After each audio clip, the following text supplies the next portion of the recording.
Okay, so just a quick tutorial on the question earlier today about how to trigger, let's say, 4 sounds with one drum. So if you obviously can do this with the Max for Live devices or the links I put in already, which would be Trigger Tune, for example, but you can use the random effect from the MIDI effect section. So this is a bit more CPU friendly, and I'm sorry about the noise in the background, but the weather is so nice, I need to sit at an open window. Okay, you need to deal with that. Okay, so let's take a random MIDI effect in here and put the chance up to 100 and put the choices to 4, so we will have 4 notes. And let's switch the mode to Alt. And now what is happening, let's get a drum rack so we can see. So if I have this random device switched off, I'm only getting a C1. When I'm inputting a C1, I'm now switching this on, the random device, and I'm now getting a C1, a C sharp 1, a D1, and a D sharp 1. And now it's going back to the C again. And you can see this in this window here as well, controls.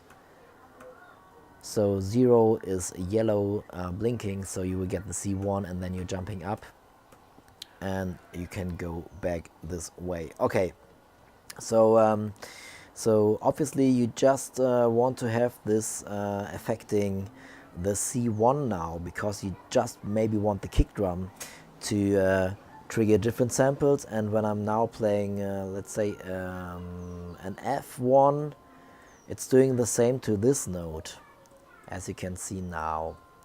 So I want to isolate the C1, and I would do this beforehand and not inside the C1 actually, because the drum rack or the simpler is starting at the C3, and when you are doing this inside the C1, this whole method, you need to pitch down some of the values in here.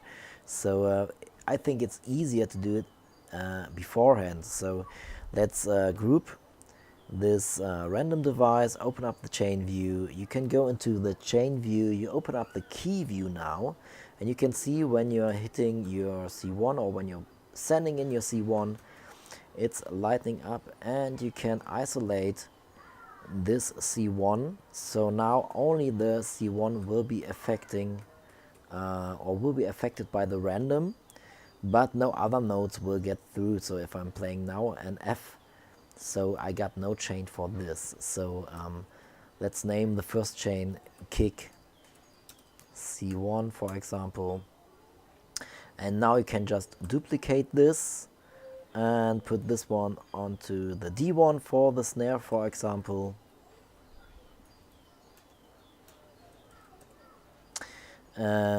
And then you would need to pitch this if you want to use this for the snare one, but I will show you this in a second. Okay, and now let's just make 2 through chains here. So now this whole thing is gonna get sent through, and I'm gonna delete the random in this chain. Let's call it through 1 and through 2. And let's set the range of this to the other notes. Okay, so now my F is gonna be sent through again, because it's going through this chain and there is no effect here, so it's just playing an F1. The same with lower notes. If you have lower notes below the C1, they will get sent through this chain here, no effect, everything's fine. Okay, so now let's put this to D1. Okay, so let's say I have one note here in between, but that's okay for now, which is not gonna get sent through the C sharp 1. But let's have a look. The C1, as I'm now playing the C1, it's going through the first 4 fields, so this is affecting C1, C sharp 1, D1 and D sharp 1. and my snare on general MIDI mapping is on D1, so I have this going from here to here. So this is conflicting, the two chains I got here. So what I now just need to do, for example, I can use a pitch effect. Let's make the view smaller here again.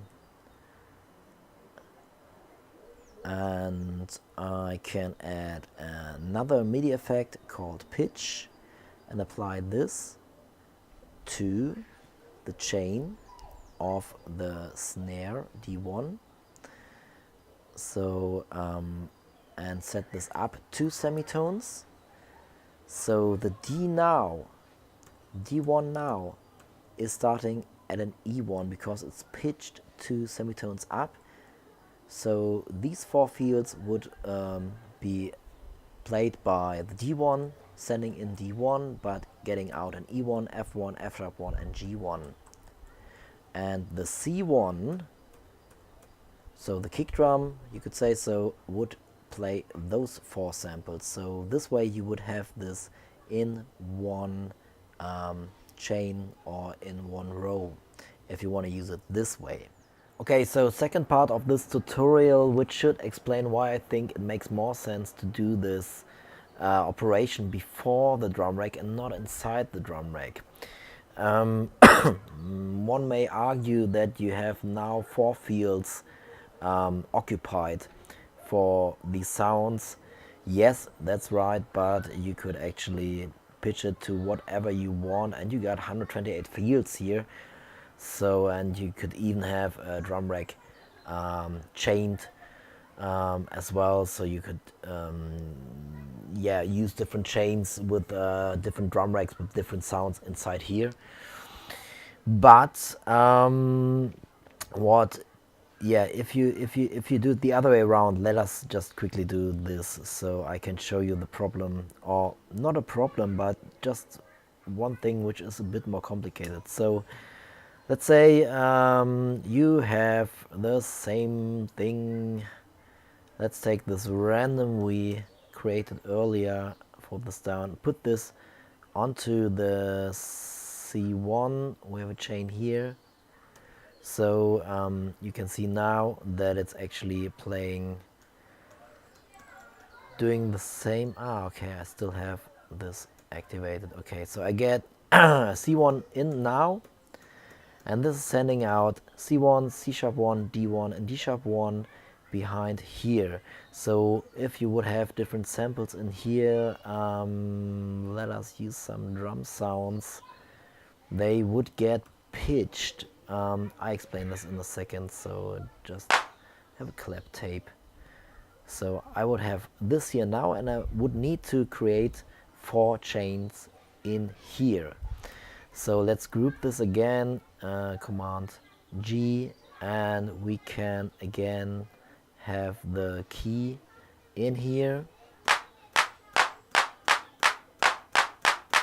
And as you can hear already, your sound is gonna get pitched. Ableton only works with or takes the C3 as kind of like a middle note for the samples. So let's duplicate those 4 rows and isolate the C3, isolate the C sharp 3, which is the second one, and let's isolate the D and then the D sharp 3 as well. Ooh, wow.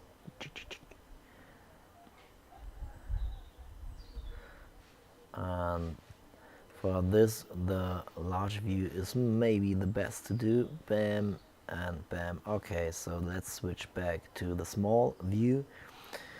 So as you can see now, it's cycling through those 4 samples, and it's still the same sample, but as you can hear as well, it will get pitched. So I'm just putting in a C1, and I want all the sounds actually to being sampled on the same root note, but they are not. They're being sampled with 1 pitch or 1 semitone above in each row, so in the end you have even 3 semitones up, so this will change the pitch of the sample you put in, and you might not want to do that. So let me play this to you so you will get the whole picture. So this is a normal C3, normal pitch of the sample, and you can hear the next one, and the third one you can hear it's pitch. So if I play it fast, sounds nice, but it's not what you want actually, because you will have 3 different or 4 different samples in here, and you all want them to be played at a C3. So that's one of the, not the secrets, but one of the things which what the drum rack is doing. So if I open the in and out view here, you can see it has a receiving node which is defined by just where the thing is, in which column, or how you say, which field actually, and then it will play a C3. So after the drum rack you always get a C3. Of course you can change this if you want to do this, but it will be changed anyways through the random, so we could actually stay on the C3. And the simpler, or usually if you put a sound in here, if you create a simpler and put in a sound, a one-shot sound, you will have this simpler being reacting to a C3 as a root node. So when I put in different values in here, it's getting pitched already. So I think it is a way to do it, and maybe it makes more sense, and always like you are free to do whatever you want. This is just like one of the things where I think it makes it more complicated, and it's more easier if you do it this way, and you have, let's say, 4 fields for your C1, and then it's going up and cycling through C sharp, D1 and D sharp 1. So yes, you use more fields, but still it's quite obvious, and it's yeah, I mean, it's a bit more, you have a bit more clarity here. I think so. Okay, so you now know how to do it, so create some music and send us some links of the music. Cheers.